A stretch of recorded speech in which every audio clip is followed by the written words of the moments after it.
Notre Dieu, notre Père, nous te bénissons, nous te glorifions, nous te rendons grâce. Nous élevons ton nom, toi qui es souverain, toi qui es Dieu.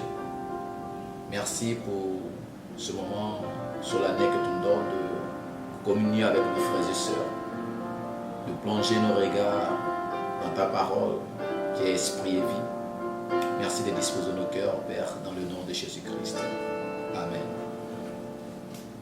Bien-aimés, nous bénissons l'Éternel pour cette occasion qu'il nous donne de partager la parole avec vous. Il est tout à fait évident pour nous qu'en cette période, nous devons plus nous enrichir de la parole du Seigneur, nous enrichir de la révélation de Dieu, nous enrichir des oracles de l'Éternel. Je m'en vais partager avec vous en quelques minutes ce que j'ai intitulé « La meilleure expression de notre amour ». La meilleure expression de notre amour. Nous vivons une saison, une période où, en tant que chrétiens, nous devons réellement manifester notre amour, démontrer notre amour pour notre prochain. C'est une épreuve difficile que l'humanité traverse. Que nous soyons chrétiens ou non chrétiens, nous traversons tous cette crise. Mais en même temps, en qualité de chrétiens, nous devons démontrer que nous sommes différents des autres dans cette crise et que nous sommes appelés à manifester réellement notre amour. Et pour cela, j'aimerais ensemble que nous puissions plonger nos regards dans les Saintes Écritures pour voir réellement la meilleure expression de notre amour. Dans le livre de 1 Jean, chapitre 3, verset 18, 1 Jean, chapitre 3, verset 18, il est écrit, petit enfant, n'aimons pas en parole et avec la langue, mais en action et en vérité. L'apôtre Jean s'adresse aux chrétiens. Il leur dit, n'aimez pas en parole et en langue, mais en action et en vérité. N'aimez pas en parole et en langue, mais en action et avec vérité.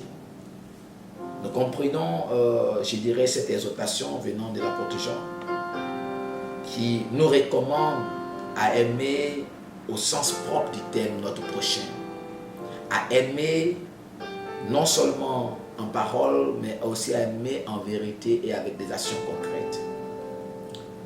Et notre amour doit être démonstratif, elle doit être palpable.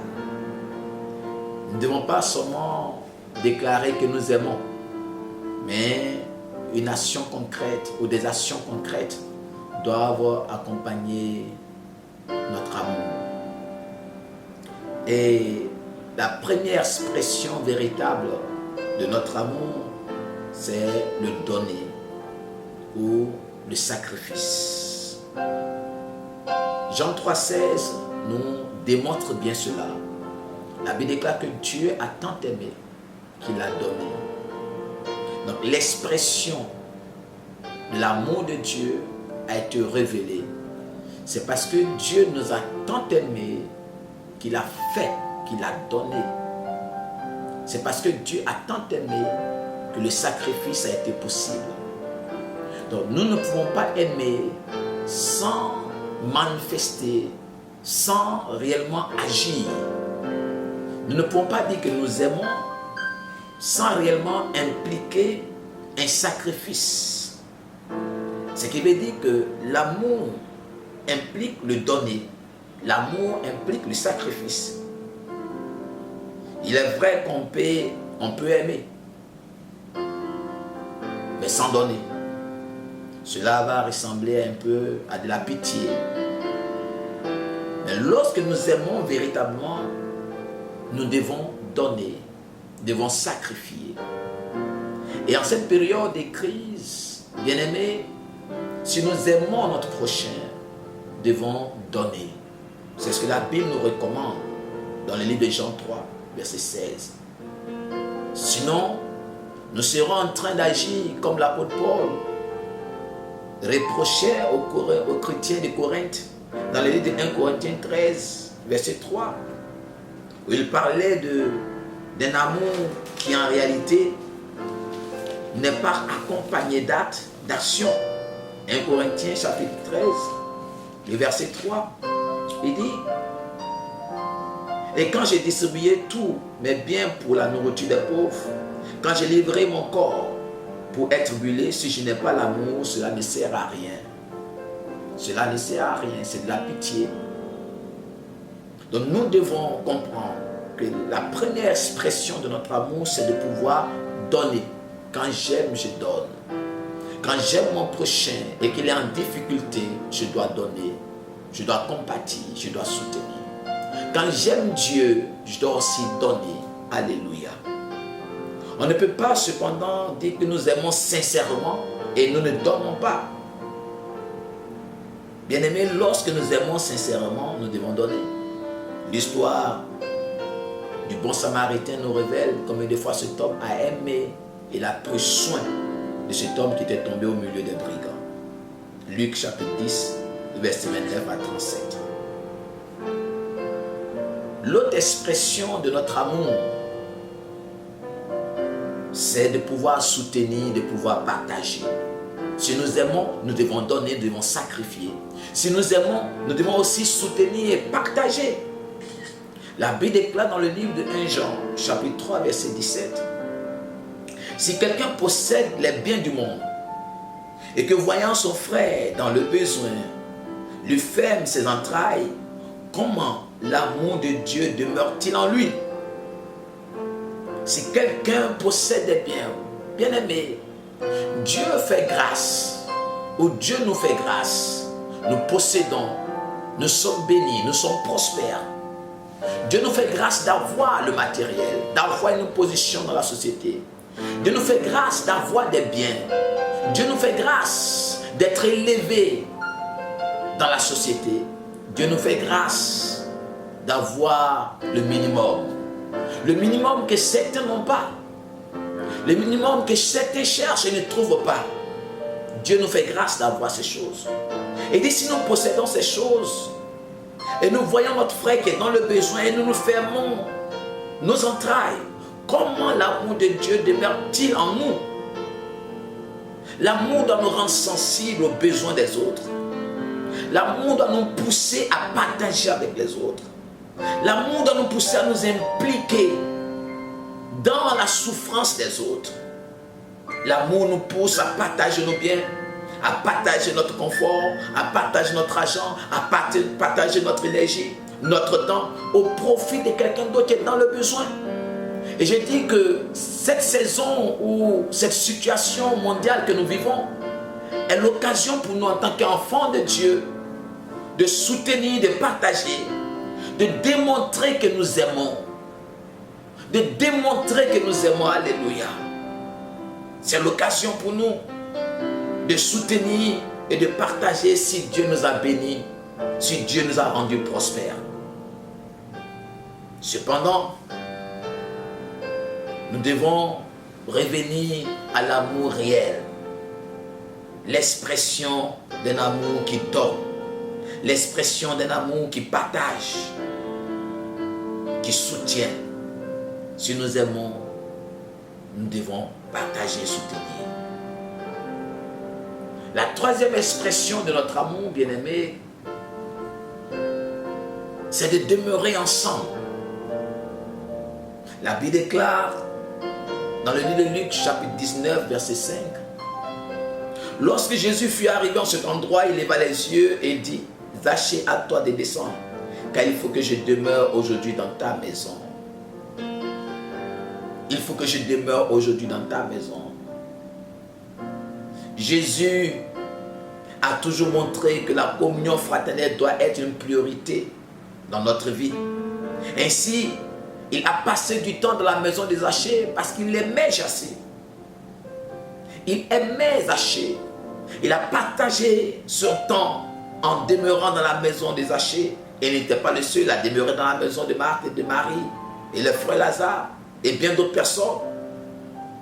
Car la Bible déclare dans le psaume 133, verset 1 à 3, « Voici, oh, qu'il est agréable, qu'il est doux pour des frères de demeurer ensemble, car c'est là que l'Éternel envoie la bénédiction et la vie pour l'éternité. » Lorsque nous aimons, devons demeurer ensemble, aimer la compagnie des frères et sœurs, aimer la présence des frères et sœurs. Nous devons demeurer ensemble, car c'est là que Dieu envoie la vie et la bénédiction pour l'éternité. Lorsque nous aimons, nous devons être ouverts, être sociables. Lorsque nous aimons, nous devons nous rapprocher, être ensemble avec les frères, demeurer avec les frères. Quitter notre zone de confort, quitter notre position, quitter ce que nous sommes dans la société, quitter notre titre et demeurer avec les frères. Devons nous rabaisser, être humbles et venir avec les autres.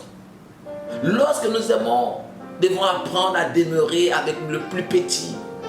Jésus, pendant son ministère terrestre, a demeuré avec les plus petits, à demeurer avec les pauvres, à demeurer avec les gens de mauvaise vie, parce qu'il voulait les atteindre, il voulait les gagner.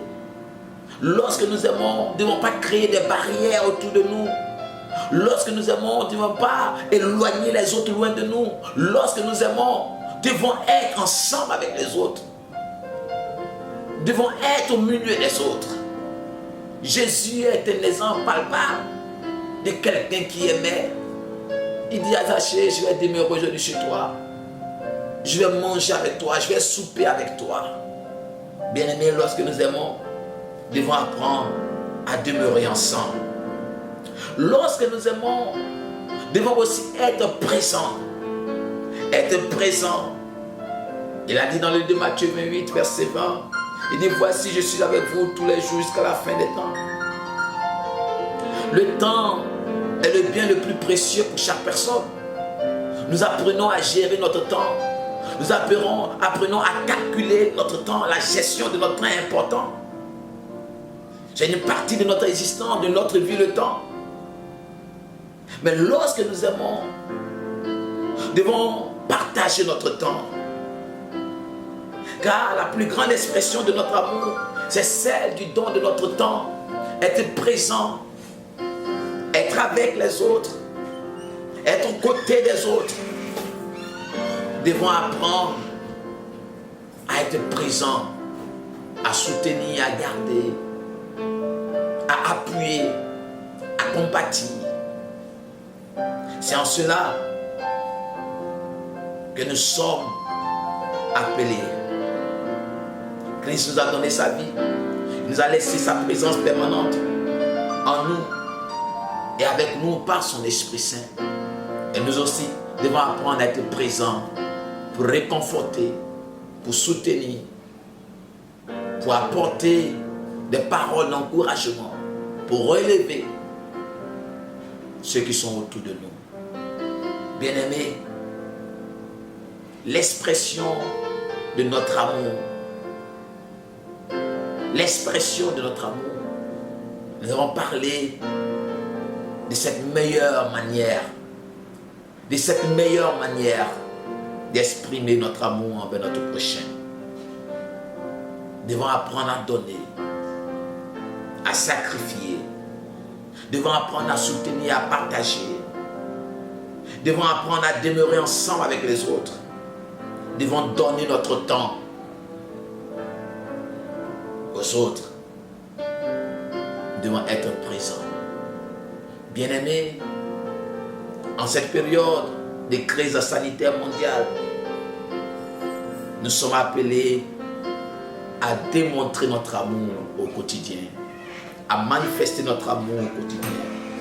Nombreux sont les chrétiens qui ne prennent pas au sérieux la démonstration de l'amour, mais qui se limitent seulement en parole. Bien-aimés, nous devons aller au-delà de la parole, au-delà du verbe, au-delà du langage. Donnons la meilleure expression de notre amour à notre prochain. Et l'occasion nous est donnée en cette période de crise chrétienne que nous sommes. Démontrons notre amour. donnons la meilleure expression de notre amour autour de nous. Et le Seigneur sera glorifié. Et le Seigneur sera élevé. Que le Seigneur vous bénisse. Que le Seigneur vous fortifie dans vos maisons. Au nom de Jésus-Christ. Amen.